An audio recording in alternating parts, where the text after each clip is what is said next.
Evening Tumblr, how you all doing? It's Richard Hayden Brooks here. Thought I'd do another question and answer session. As you all know, I've been begging you for your questions all night, like some needy person, and you responded. Mainly all of you were anons.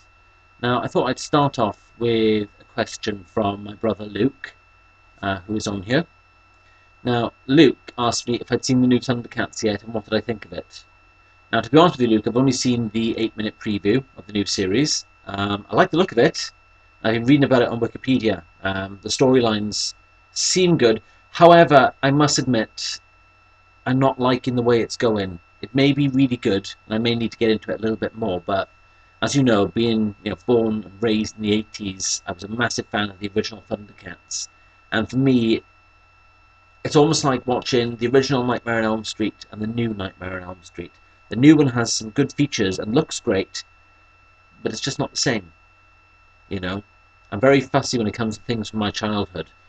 But I'll give it a chance and see how it goes. Right, so next question is from an anonymous, and they ask me, what do you need to make sex sublime? Do you have a visual memory, or are you prompted by words? Would you rather learn to swim or drive, Paris or Venice? So it's not just one question, Anon, it's 4 questions. You're being greedy here, aren't you? I'll answer them bit by bit. The first one was, what do you need to make sex sublime? A woman who can use her mind as well as her body.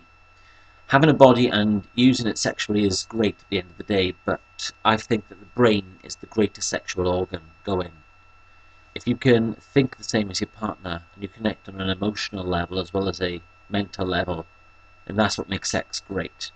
And it also helps if you have sex with somebody you love.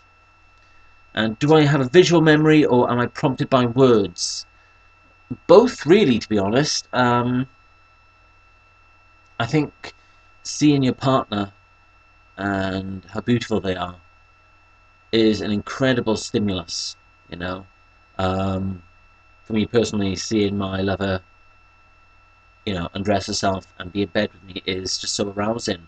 But also hearing her say I love you and things like you're absolutely gorgeous, you're wonderful, and a lot of personal other words, I think, it's it's a great it's a great turn on for me. Um, I don't really like answering questions about sex, to be honest, because I find it too personal. I know I said nothing's off limits tonight, but you know, let's keep it to a clean level, people. Also, you asked me, would I rather learn to swim or drive? Neither. Actually, no, that's not true. I think I'd like to learn to drive.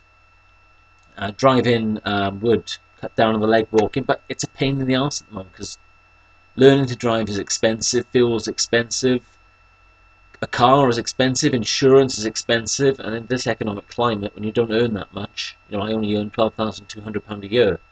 You look at the monthly costs of everything; it'll hamper my life greatly. So for the moment, I'm going to use my legs to walk. I don't really want to learn to swim because I have this fear of drowning. Yes, I know it's a cop-out, but deal with it.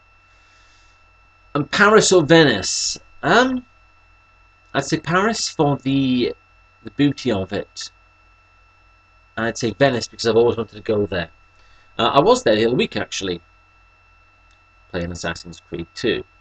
But I really would like to go to Venice because Italy has been one of my passions. I'd love to go there.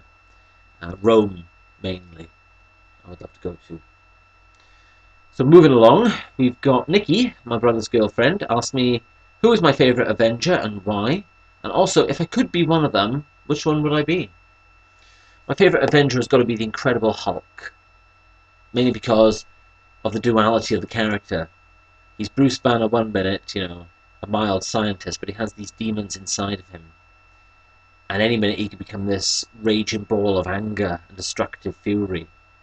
I can relate to that because when I was a teenager, I was this very meek, mild-mannered person, but any minute I could be a completely different person.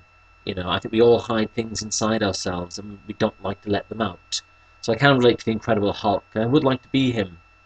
And I like him because he's, well, he's just Hulk smash. I can do an impression of the Hulk. Hang on.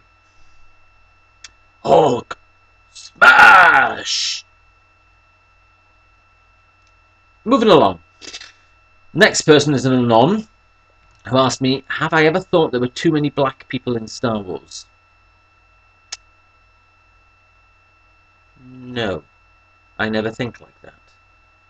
You know, you have Lando Calrissian there, but you have the blackest black guy in the whole galaxy, Darth Vader. Until that cracker Luke Skywalker shows up and busts up his hood, the Death Star.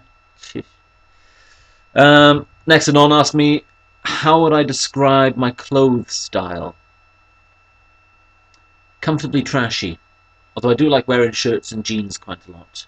But lately it's just been jeans and t-shirts. My favourite piece of t-shirt item actually is my Nine Inch Nails t-shirt, which I got at the concert back in 2007.